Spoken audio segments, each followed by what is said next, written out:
el régimen tributario. Y eso fue un tremendo éxito, y no solo fue un tremendo éxito porque se logró más recaudación de la que se había estimado, fue muy exitoso ese proyecto, sino que esa recaudación en buena medida se destinó a los objetivos que todos conocemos y la extrema pobreza bajó. O sea, Chile en eso, como sociedad, no estoy hablando de un sector político, tenemos que sentirnos en general orgullosos de que eso se logró. Y hoy día la pregunta es, dado que la extrema pobreza que aún se mantiene y que debe seguir siendo combatida, ¿qué es lo que hiere el alma de Chile? Y en general, he escuchado, más allá de los debates y del fragor propio de este tipo de procesos, unanimidad en ese consenso. Chile tiene que hacerse cargo de las desigualdades que vive como país porque hieren a Chile, no hacen sostenible el desarrollo. Y ha habido voces que la presidenta Bachelet quiso escuchar, las voces de los estudiantes, las voces de los pensionados, las voces de los chilenos que tienen que acceder a un sistema de salud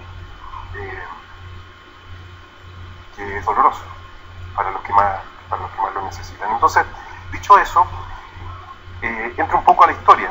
Ese es el contexto y hay un consenso social en cuanto a que tenemos que combatir estas desigualdades. ¿Cómo se ha hecho esto en la historia? Yo soy aficionado a esto. En el año 24 se incorporó el impuesto a la renta en Chile. Hasta antes que eso, la tributación a la importación y exportación era básicamente como el fisco obtenía los recursos para financiar el gasto público. Pero en el año 24, producto de la crisis del salitre, varias cosas más, había una fuerte crisis económica, y se tomó esta idea que había surgido hace unos años antes, en el siglo anterior. Inglaterra fue de alguna manera uno de los precursores en eso, y una misión norteamericana también asesoró al gobierno de Chile, y en el año 24 se incorpora el impuesto a la renta al sistema tributario chileno. ¿Y cómo se hizo? Básicamente el mismo impuesto a la renta que conocemos hoy día, con la diferencia de que había 6 categorías, que es más o menos lo que tiene hoy día el artículo 20 de la Ley sobre Impuesto a la Renta, más las rentas de los trabajadores dependientes e independientes. En esa época cada una de esas categorías tenía un impuesto proporcional distinto, y por un tema constitucional no se pudo en esa misma reforma incorporar el impuesto global complementario, porque la Constitución del 33 decía que los impuestos tenían que ser proporcionales y no había la posibilidad de establecer impuestos progresivos. Se modificó eso, y después de la reforma constitucional del año 25, en ese mismo año se incorpora el impuesto global complementario y se incorpora también el impuesto adicional. Por tanto, en el año 25 ya tenemos más o menos armado el sistema de tributación a la renta que conocemos hoy día en sus líneas generales. Y ahí en la justificación de ese proyecto se dijo: necesitamos recaudación para que el Estado cumpla con los fines que la Constitución le demanda, etc. Después, en lo sucesivo, hubo distintas reformas. ¿Cuándo creen ustedes que se inventó el FUT? ¿Año 84? Un poquito antes, porque el año 84 fue la vigencia de la reforma, pero fíjense que nosotros estudiando esto, FUT o indicios de FUT hay incluso desde la incorporación del impuesto global complementario al sistema tributario chileno. Ya el decreto ley 330 del año 25 ya tenía un impuesto como un poco extraño que estaba en el global complementario y que gravaba las utilidades acumuladas en las personas jurídicas con un impuesto de 7%. Y no estaba en el impuesto de primera categoría, estaba en el impuesto global complementario. En el año 53 se estableció un beneficio especial. A ustedes les va a sonar inmediatamente de qué se trata eso, que las rentas de la tercera y cuarta categoría, que eran las rentas de la industria, del comercio, de la minería, etcétera, no se grababan con global complementario ni con adicional, sino hasta que se retiraran. En el año 53. Eso es el fútbol, ¿sí? Después hay otra experiencia, el famoso fondo de reposición de naves, que tenía que ver con las utilidades que se utilizaban para reinvertirlas en inversión, en naves mercantes, el tema de la máquina mercante, etc. Después tenemos en el decreto ley 824 el famoso impuesto de tasa adicional, que era una cosa como extraña, porque decía, está el impuesto de primera categoría, 10%, después el impuesto global complementario, y las sociedades anónimas tienen un impuesto de 40% sobre que era una renta más financiera, no era la RLI, ¿cierto? Era todas las cantidades susceptibles de ser distribuidas que tenían un impuesto de 40% que después podían usarlo los accionistas. Bueno, y después tenemos esta reforma del año 84. Yo solo un pequeño comentario. Esa reforma del año 84 no partió como terminó. Partió totalmente distinto. Esa reforma, en el proyecto de ley que envió el ministro Rolf Liders, que después salió del Ministerio de Hacienda, fue sucedido por Carlos Cáceres, porque todos hablan de la reforma de Vigi, pero los dos ministros que tramitaron esa reforma fueron Rolf Liders y Carlos Cáceres. Ese proyecto derogaba el impuesto de primera categoría, lo llevaba a cero. Y establecía un impuesto al consumo tipo Caldor más o menos puro, es decir, un IVA para el impuesto a la renta. Cuando la renta se gasta, se consume, impuesto, pero puro. ¿Y saben quién fue el principal opositor a ese modelo de control? O sea, ese modelo de impuesto a la renta. La CPC, la Confederación de la Producción y el Comercio. Los empresarios dijeron, no estamos de acuerdo con un sistema tributario que nos implique no pagar impuestos. No es sostenible, el gasto público no se sostiene así. No. Dijeron, bueno, ¿por qué no? Dado que estamos hablando en medio de la crisis de los 80. Yo la viví, yo nací el año 82. No, yo la viví joven, pero la viví muy dura. Yo creo que son un poco mayores, recordarán lo duro de esa época. Solo para contarle un dato, mis papás quedaron sin trabajo. Y alguien una vez me preguntó, bueno, pero entonces estaban muy endeudados. Ni siquiera, porque tampoco les prestaban plata. Ni aunque hubiesen querido endeudarse, podrían haberse endeudado. Era otro país, era otro Chile. Y ahí los empresarios dijeron eso, y dijeron, tratemos entonces de usar un sistema que sea de fomento a la inversión, de fomento al ahorro, pero que permita una tributación.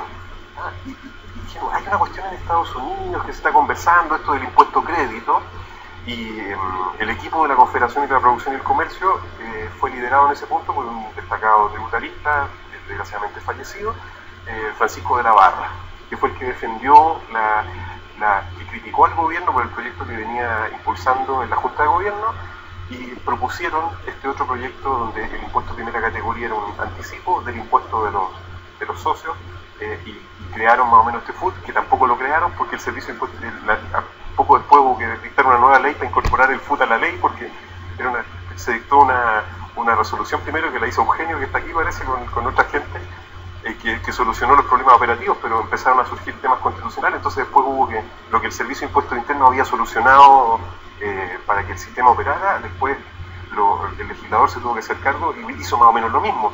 El legislador les copió la resolución.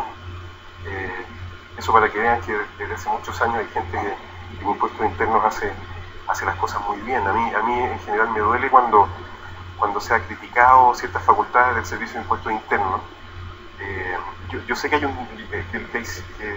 Manuel Jimena también lo plantearon, el servicio debe actuar correctamente, pero si uno de los servicios que mejor ha actuado en el país en general es el Servicio de Impuestos Internos, con todo lo que tiene que mejorar obviamente. Eso para hablar un poco de historia. Entonces, así como en el año 64 hubo una gran reforma, en el año 84, hoy día estamos parados de nuevo en uno de esos hitos históricos que no han sido más de 4 o 5 en la historia de Chile, en la historia republicana de Chile, donde estamos pensando cómo debiera ser el sistema tributario para hacernos cargo de los desafíos del Chile de hoy. 3 grandes cosas: 8.300 millones de dólares en régimen para hacernos cargo de la gran reforma educacional, del resto de los programas sociales, que son básicamente el corazón de esos programas sociales es salud, inversión en salud, y luego para cerrar el déficit estructural, lo que demuestra que una vez más el gobierno de Chile y todos los gobiernos de Chile desde hace muchos años están preocupados por que las cuentas públicas estén sanas, es decir, que en general no se gaste más de lo que el Estado es capaz de tener como recursos permanentes. Quisiera comentar las exposiciones magistrales que hemos escuchado aquí, por eso estoy muy contento, ha sido muy grato. La verdad es que Jimena, yo participé en la redacción del proyecto, pero lo entiende mejor que yo. increíble, realmente una maravilla tu exposición, Jimena, muy útil, muy esclarecedora. ¿Y por qué se hizo lo que se hizo? El año pasado muchos hablaban de, oye, mejor ¿por qué no desintegramos el sistema? Y nos vamos al estándar mundial de establecer un impuesto a la empresa, entre 25 y 30%, obviamente más del 20% que existe hoy día, y luego los dividendos o exentos o afectos a alguna tasa menor, entre 5, 7, etcétera, o mantenemos la integración. ¿Por qué se mantuvo la integración? También lo plantearon los tres. Yo creo que la integración esencialmente se mantuvo por una razón programática, que es combatir la desigualdad a través de los tres programas que he comentado, pero no de cualquier manera. Y aquí es donde entramos en esta lógica de que los chilenos más beneficiados por el desarrollo aporten proporcionalmente más. Entonces se estimó que el sistema integrado lo que lograba, como puntualizó Manuel muy precisamente, es que esa renta económica que se genera a nivel de algún vehículo de inversión, también Jimena lo dijo, pareciera que el sistema tributario ahora eliminó las asimetrías, porque es lo mismo ser empresario individual que ser una gran sociedad anónima, ¿sí? Tributariamente, desde el punto de vista del impuesto a la renta, a lo menos. Entonces, lo que busca este proyecto, de alguna manera, es gravar la RLI de la economía. Eso es. Es gravar esa RLI de la economía a nivel de los propietarios de la renta directamente o de los vehículos de inversión que obtienen esa renta. Esa es toda la lógica. ¿Y por qué busca eso? Porque busca ubicar a los distintos contribuyentes en el lugar preciso en que deberían estar en sus impuestos progresivos y en el impuesto adicional. Entonces, si yo soy un empresario que obtuve rentas empresariales y estoy en el tramo del cero de global, lo que el proyecto quiere es que siga en el tramo del cero y toda la tributación que se ha generado a nivel del vehículo de inversión se le devuelva. Su capacidad contributiva indica que si gana por el orden de 6 millones de pesos anuales, cero. Después si estoy en el 5, si estoy etcétera, para ubicar a cada chileno, si se quiere, o a cada contribuyente en su escala progresiva. Eso es lo que busca el proyecto. Y Jimena lo dijo muy bien. Los controles que se diseñaron son como el FUT, pero al revés. O sea, no busca controlar ciertas cantidades que están pendientes de tributación para que tributen en el futuro, que es lo que hace básicamente el FUT, sino que busca controlar que las cantidades que ya tributaron no vuelvan a pagar en el futuro. Entonces lo primero que hace es tratar de evitar la doble tributación de esas mismas rentas. También establece algunas normas de control. Jimena lo señaló muy bien, dijo, básicamente la lógica de esa norma es, si usted se lleva más plata que las utilidades, que los ingresos no renta, que el capital, no sé de dónde la sacó, pero eso tributa. ¿Sí? Eso tributa. O sea, cuando yo pasé la línea del capital y sigo llevándome cosas, eso tributa. De hecho, Impuesto Interno había hecho algo parecido en algunos pronunciamientos respecto al concepto de retiros en exceso. Y la verdad es que después de la explicación de Jimena tengo muy poco que decir, porque efectivamente ella describió magistralmente lo que básicamente hace el artículo 1 del proyecto. En cuanto a lo que dice Manuel, yo me llevo muchas notas de lo que plantearon los tres. Totalmente de acuerdo con Manuel. Y el proyecto de alguna manera se hace cargo de eso. Primero, no es perfecto. Yo soy perfecto, pero el proyecto no. Eso lo diría mi mamá, digamos. Desde luego que no lo es. Nosotros hemos estado reuniéndonos sistemáticamente con mucha gente. Yo debo haber tenido en estos 2 meses más reuniones que en toda mi vida. Mi porcentaje de reunión por minuto es increíble. Y con la mayor apertura.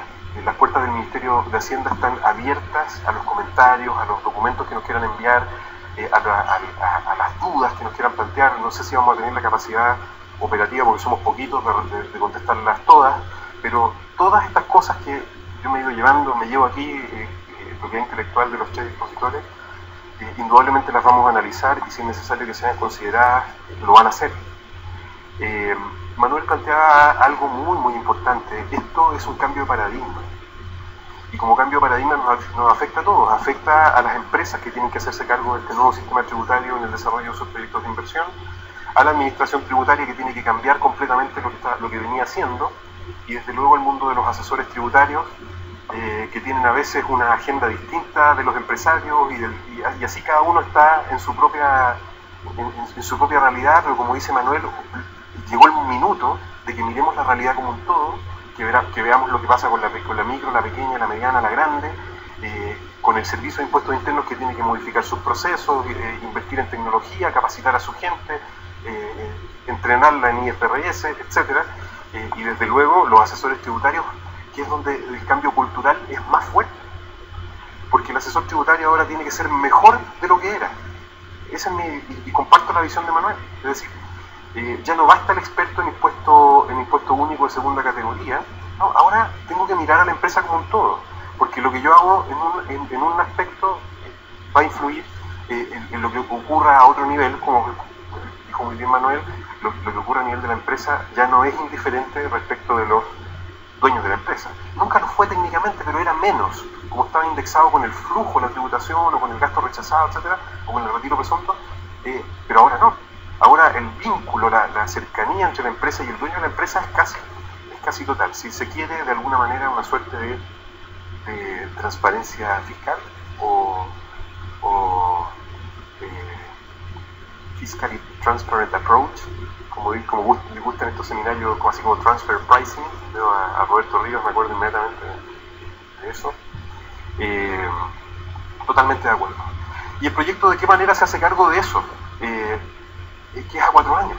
Es decir, el devengado, como dicen los economistas, el atribuido, como se encargó de precisar Jimena, se hace cargo de esa realidad estableciendo normas que, si se quiere, son complejas, porque la tributación en sí es compleja. El food mismo, estamos acostumbrados, la Jimena lo dijo, hay un acostumbramiento al food, pero olvídense que lo saben y leanlo así como que lo lee alguien que lo viene recién conociendo. Es una cosa terrible. O sea, yo creo que por eso hay cursos de food todavía, y los futeros, como Manuel, todavía siguen descubriendo cosas. Esto del food bruto, el food neto, yo veo a Eugenio, me acuerdo de estas cosas. Los mismos futeros el food se independizó de sus autores y terminó siendo una cosa que tiene vida propia, ¿no? Y todos los días aparecen cuestiones nuevas del food. Entonces, mi visión es que es igual de complejo que lo de hoy, lo que pasa es que estamos menos acostumbrados, ¿sí? No es más simple, en principio. Yo creo que algún día lo va a terminar siendo. Lo que planteó Víctor es clave. Víctor hizo un análisis tal vez más micro, pero muy, muy importante. Comenzó a analizar los conceptos jurídicos involucrados en las normas de control de relación. Es decir, cómo esta reforma también introduce paradigmas en el sistema tributario que antes no estaban. En los precios de transferencia que habíamos avanzado un poquito en la incorporación de normas de relación de orden no patrimonial, sino que más bien de orden familiar, y la reforma tributaria también lo hace muy fuertemente, porque como la tributación está mucho más integrada a lo que estaba, indudablemente que se requería dar un paso más adelante en otro tipo de conceptos también que pueden ser indiciarios o relevantes al efecto de juzgar las decisiones económicas que las empresas toman, por ejemplo, para distribuir sus rentas, etc. Sobre eso un punto, aquí se ha cuestionado con la prensa. Yo creo que no somos dueños de la verdad ni en el Ministerio de Hacienda ni en ninguna parte. Ha habido cuestionamientos de constitucionalidad que en general han venido de gente que no son constitucionalistas, ¿eh? Yo todavía no escucho ningún constitucionalista hablando de la inconstitucionalidad del proyecto. A lo mejor es porque no los han contratado todavía y los van a empezar a contratar ahora, o porque son más cautos que los tributaristas, pero los que han estado hablando de la Constitución y la inconstitucionalidad han sido en general tributaristas que ven con justificada aprehensión las facultades que aparecen, la norma general antielusión, una norma revolucionaria podría ser, o que cambia los paradigmas en la asesoría tributaria, donde ya la forma no es tan relevante y hay que ponerle mucha sustancia a las cosas, etc. A mí, el tributarista que me falta que hable es el que diga: yo no tengo nada que temer. Ese es el que me falta que hable. O a lo mejor ha ido a la prensa y no lo han querido escuchar, que yo creo que va a ser la regla general. Yo trabajé muchos años en impuestos internos, ahora volví a Hacienda, pero también estuve en el sector privado. Yo tengo una muy buena opinión de los tributaristas. O sea, las empresas, lo normal es que lleguen a preguntarle a uno, oye, ¿cómo cumplo esto? ¿Cómo lo hago bien? No quiero tener problemas. Esa es la regla general.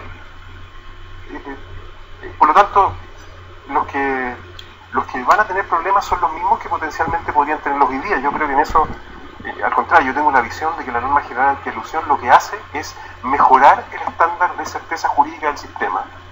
Porque cuando uno ve lo que ha pasado en otros países como en Estados Unidos, un país paradigmático del respeto de los derechos, dicen, yo también lo creo, pero ¿qué pasó en Estados Unidos? Bueno, no tenían una norma general antielusión y la Corte Suprema norteamericana la terminó creando en fallos. Gregory versus Hilburn, Substance over Form, sustancia sobre la forma, y de ahí para adelante la Corte Suprema norteamericana, no el legislador norteamericano, empezó a crear las distintas doctrinas que atacaban la elusión por lo que nosotros en la tradición más como mediterránea conocemos como abuso del derecho, etc. Y en otros países pasó exactamente lo mismo. A veces la autoridad administrativa era la que combatía estas formas agresivas de elusión.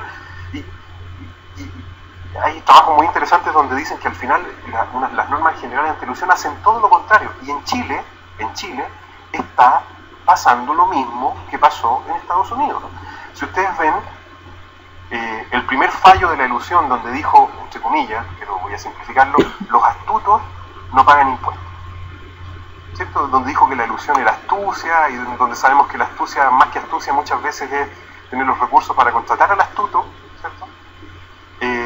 Hay un fallo de la Corte Suprema que a mí no me gusta, porque dice, mira, aquí en realidad la astucia y el astuto, ese es el que no paga impuestos. Yo creo que ese fallo confunde el derecho civil, el derecho comercial con el derecho tributario, que a diferencia de los otros dos que son derecho privado, el derecho tributario es derecho público. Pero después tenemos otro fallo de un tribunal tributario del norte, que fue ratificado por la Corte de Apelaciones de Arica y que terminó en la Corte Suprema y que dijo otra cosa. Dijo, entonces, los que dicen, oye, esta norma general antielusión, y yo creo que al contrario, ahí tenemos dos fallos de la Corte Suprema, que uno pareciera que dice que la elusión sí, y otro que pareciera que dice que la elusión no.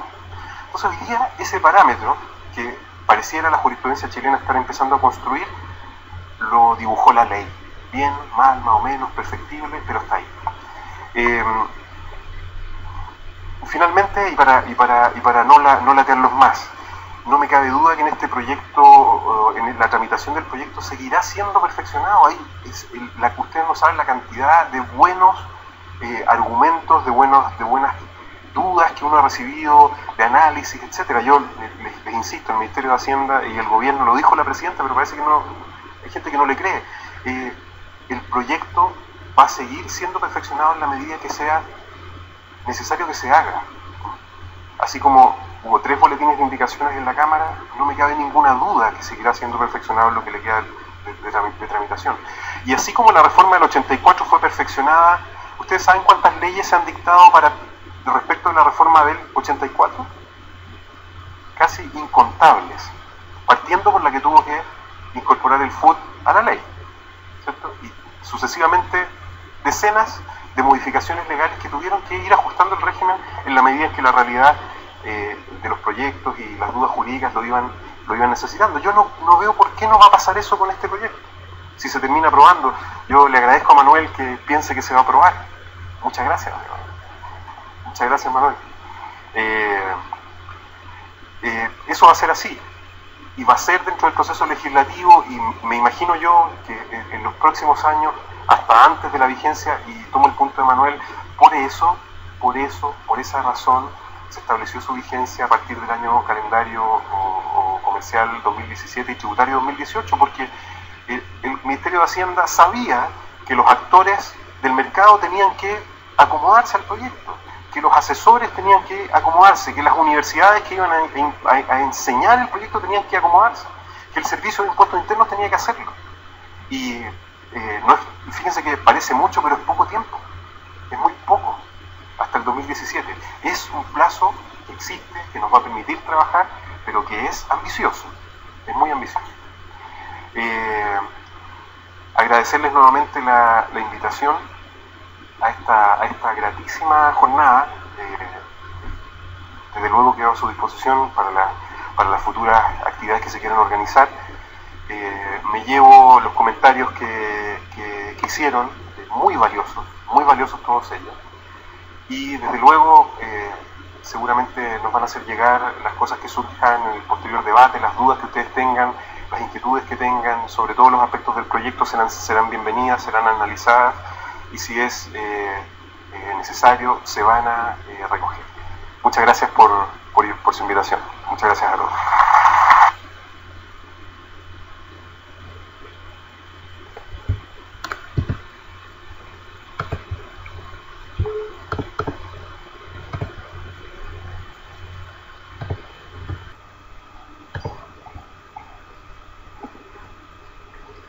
Ha producido perplejidad. Allá.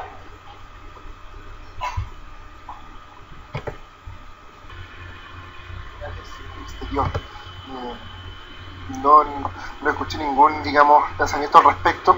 Me gustaría preguntar si es que la reforma tributaria considera algún cambio en ese sentido, si es que es aplicable, y si es que fuera así, ¿cómo se aplicaría? Gracias.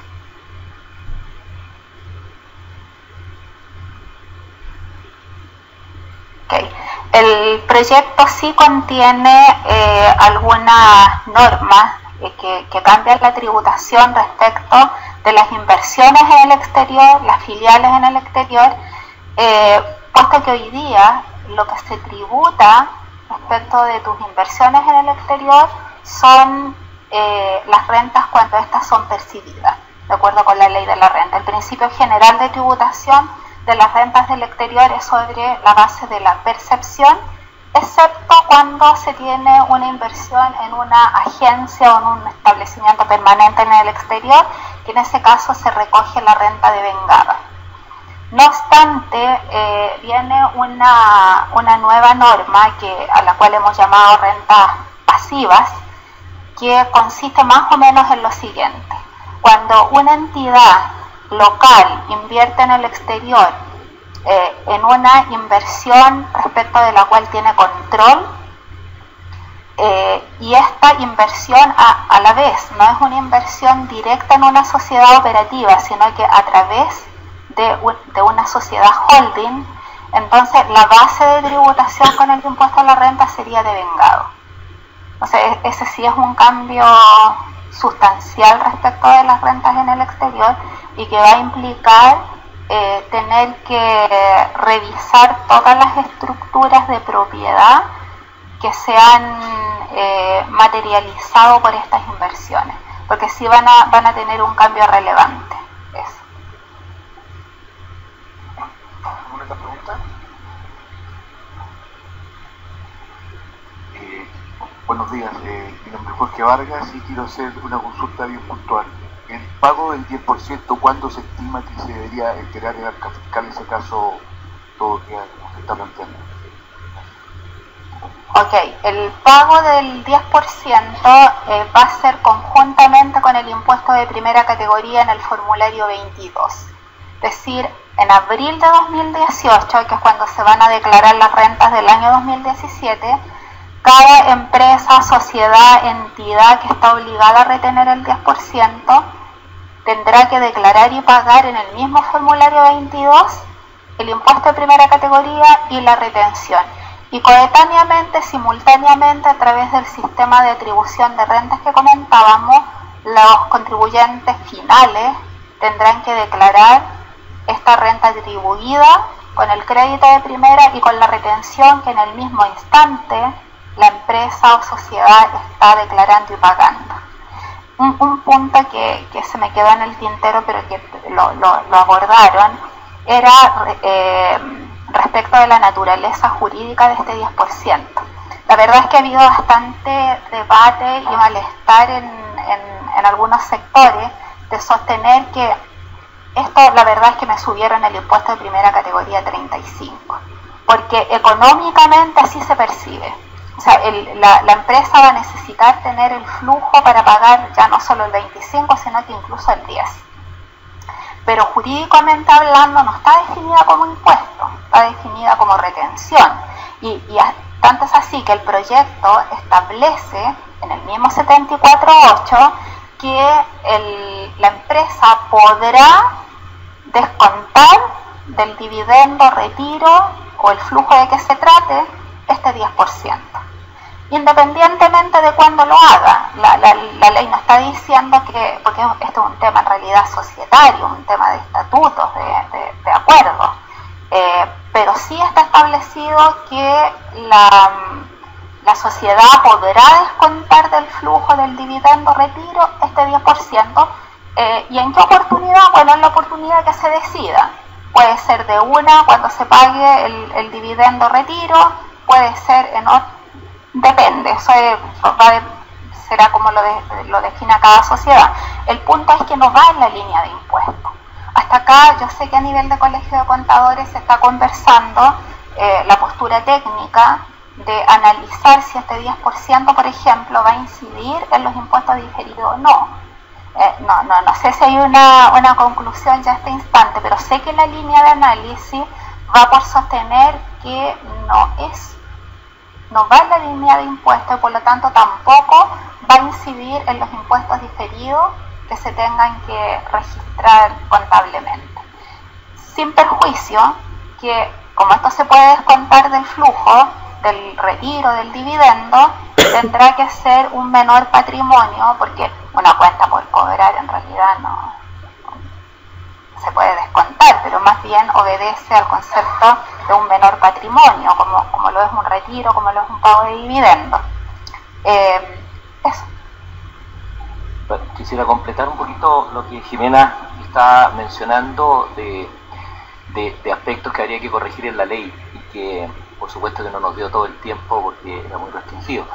Pero algunos aspectos adicionales al 10% de retención no hemos encontrado hasta el momento cuál es la norma en el proyecto de reforma que le da el derecho al contribuyente socio o accionista a imputar en su lugar complementario el 10%. La verdad que no está en la ley. Entonces, más allá de qué es lo que es el 10%, que efectivamente hay un debate porque, claro, si uno dice usted lo paga y lo puede imputar a un flujo futuro, bueno, entonces lo pago y dejo la cuenta por cobrar en contra de alguien, alguien innominado porque ocupa la retención y el día de mañana el flujo lo va a recibir o lo puede recibir otro. Entonces, efectivamente, cuenta por cobrarse, es difícil que nos pudiéramos ir por esa línea. Pero si es una disminución patrimonial, bueno, es una disminución patrimonial que no pasa por el estado de resultado de un impuesto, entonces, si es una disminución patrimonial es un impuesto. Entonces, es complejo. Además, es una disminución de patrimonial cuando te imputa el dividendo que se hizo 10 años después, o es la disminución patrimonial en el momento en que lo pago. ¿Cuándo es la disminución patrimonial? Pero bueno, independientemente de eso, la ley no contempló el derecho a que el contribuyente lo imputara a su lugar complementario de impuesto adicional. Se olvidó de colocar eso. Entonces, es parte de la corrección que hay que hacer al 74.8. Pero además, ¿cierto?, en una sociedad en donde el flujo pase desde la fuente hacia la matriz por 6 sociedades, hay que hacer 6 veces la retención, lo cual es absolutamente desarmónico con el sistema, porque el sistema lo que busca es que el 35% llegue completo al accionista, no que le lleguen puras retenciones y la plata se haya escapado, ¿cierto?, en el camino.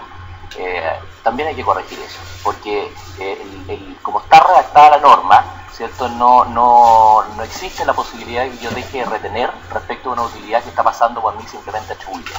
Entonces son correcciones que todavía demanda ese famoso y creativo 10% que nos va a complicar, yo creo que bastante, por no decir derechamente que era un impuesto. Perdón que complemente, pero no me resisto en verdad el tema del error en la redacción del proyecto, debí decirlo para que Alberto lo notara y lo corrigiera. Porque, claro, el 10% que debe retener la empresa es sobre la renta atribuible. Y el punto es que hay 2 rentas atribuibles, la propia y la ajena. Pero nosotros hemos apostado, de hecho yo en mis números así lo plasmé, hemos apostado a que en la lógica del sistema yo voy a retener solo sobre mi renta propia. Porque la que me llega con retención, si no, ahí nos volvemos locos, y las tasas de tributación serían gigantes.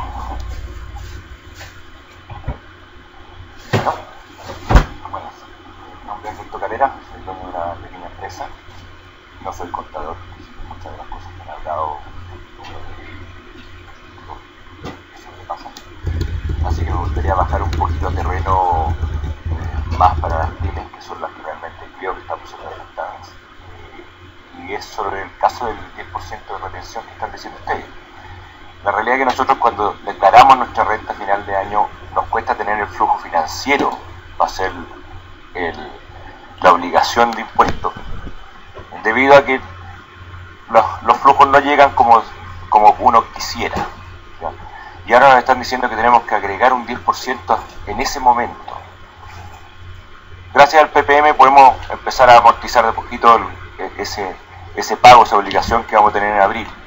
No existe una posibilidad de incluir este 10% que vamos a tener que obligadamente como dueño de la empresa pagarlo de todas maneras en abril dentro del PPM, porque si hago una provisión, perdonen, pero para empresas pequeñas las provisiones no existen, la plata la necesitamos, o sea, no puedo dejar plata congelada en una cuenta hasta abril del próximo año. Entonces, esas obligaciones que nos van a crear en un momento dado, díganme cómo la voy a financiar, si es que no me la hacen prevenir antes. Gracias. Bien, nosotros no estamos en condiciones de responder respecto de la posibilidad de que eso se incorpore de alguna manera para que eso solucione el flujo financiero, porque le corresponde al legislador pensar en alguna fórmula que solucione ese desembolso, ¿cierto? Pero me imagino que Thomson Reuters, que es muy influyente en el ámbito tributario, ¿cierto?, para llegar a estas ideas adicionales. Sí comentar un par de cosas respecto de la pequeña y mediana empresa. Primero, que el 10% de retención no es para todo contribuyente, sino que se liberan de esta retención del 10% las sociedades, sean anónimas o anónimas cerradas o sociedades de personas, en la medida que tengan solo socios personas naturales.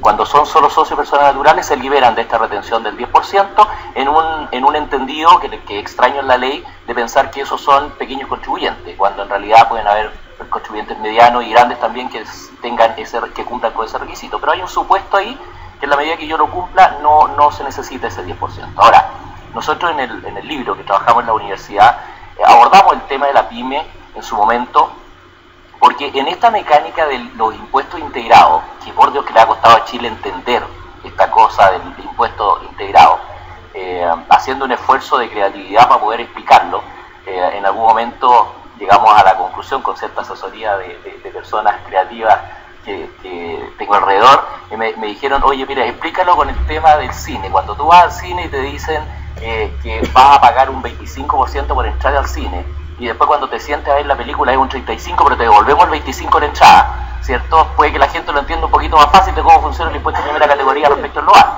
Y lo más probable es que si hiciéramos eso en los cines, la gente que va al cine diría, oye, pero qué raro tu sistema, ¿por qué no cobras 35% de inmediato y no este anticipo que después enreda todo cuando lo vas a devolver? Efectivamente, en el modelo que viene, cuando esté totalmente implantado, el impuesto de primera categoría no tiene ninguna importancia. Nosotros planteamos en el libro incluso que el impuesto de primera categoría debiera bajarse un 10%, porque no afecta a la recaudación, y uno dirá, pero ¿cómo no afecta a la recaudación bajar a un 10%? No afecta a la recaudación porque estamos en un sistema tributario donde el impuesto que se paga es el definitivo, que es el lugar complementario, y el otro es un anticipo, pero es un anticipo que ocurre en el mismo minuto, entonces es bastante loco. Anticipo, lo imputo, lo devuelvo, es entrar al cine, pagar 25, me siento a ver la película, el 35, me devuelven el 25, todo pasó en el mismo minuto.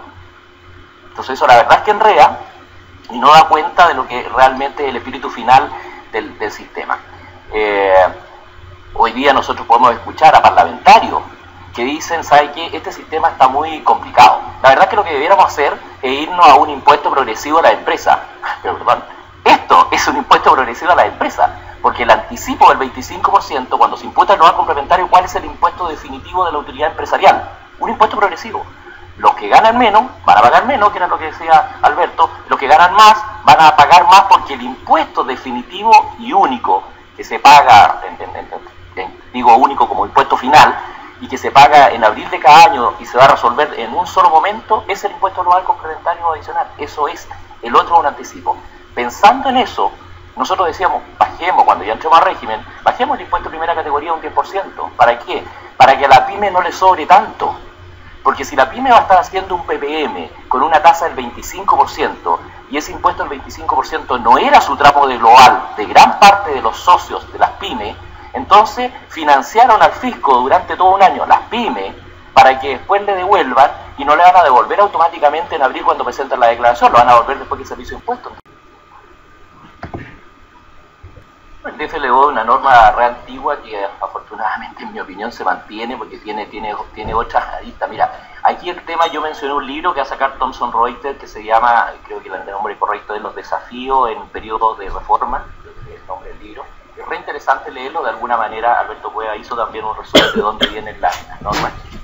Es re importante porque cuando conocemos cuál es el origen de las normas, lo cuidamos. Yo me imagino si en Chile no hubiera existido el DFL2 de la persona que lo creó en su momento, ¿cierto? Probablemente no tendríamos una ciudad que es armónica en el desarrollo de la autopista con departamentos de 140 metros cuadrados. Yo siempre digo, ¿qué pasaría si la persona que hizo el DFL2 en el año 59, pues un departamento de 140 metros cuadrados en el año 59, ¿cierto? Era un palacio al que se le dieron beneficios tributarios que hasta hoy día duran. Pero qué visionario la persona que lo hizo, porque no eran departamentos para 5 años. Y si lo hubiera hecho de 60 metros el DFL2, estaríamos llenos de puras cajas de fósforo como ocurre en otros países, y tendríamos la autopista con cajas de fósforo por las cuales vamos pasando por el lado de los barrios de renta o de nivel intermedio e incluso alto. Entonces, afortunadamente, el DFLO se mantiene con las restricciones que se han creado. Fue súper visionario lo que ocurrió en esa época, pero hay que conocer esas normas. En la norma del IVA a la construcción, ahí hay otro tema re importante, ¿cierto? En el IVA a la construcción no tenía IVA en Chile. Partió en el año 87. Y en el año 87, cuando partió el IVA parte por un requerimiento al cual probablemente fue presionado el servicio para inventar alguna norma, porque como el IVA a la construcción no tenía débito fiscal, no había IVA por él, el crédito fiscal de todo el ámbito comercial, de todos los proveedores de la construcción, tendía a ser negro e informal.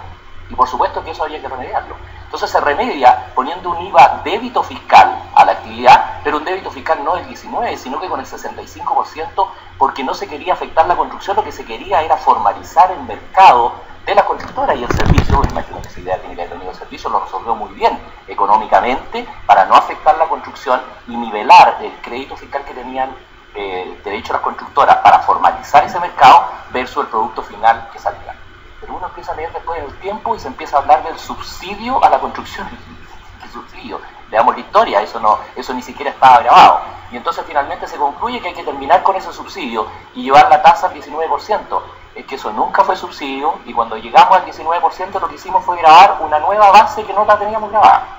Esa es la correcta historia del tema del IVA. Por eso la invitación que yo hacía al principio a que nos documentemos más, discutamos más, mantengamos estos coloquios, ¿cierto?, durante todos los años, para que cuando tengamos que rendir cuenta, cuando tengamos que rendir examen a Chile, como nos ha tocado ahora, no pasar las vergüenzas que estamos pasando, porque nadie entiende nada. Y nosotros los técnicos somos responsables de eso, todos los que estamos participando, el Servicio de Impuestos Internos, las universidades, nosotros como cada una de las personas, que debiéramos ser cada día mejores para poder tener un sistema tributario que nos dé orgullo y no la vergüenza que hemos pasado tratando de explicar cosas que nadie entiende. Un detalle. Perdón, un detalle que quería complementar. El DFL2 que se mantiene con este proyecto, que no tiene modificaciones, ojo que los beneficios del DFL2 tienen que ver con la explotación del bien. Me libera de tributación los ingresos derivados de la explotación, no la ganancia de capital cuando lo vendo.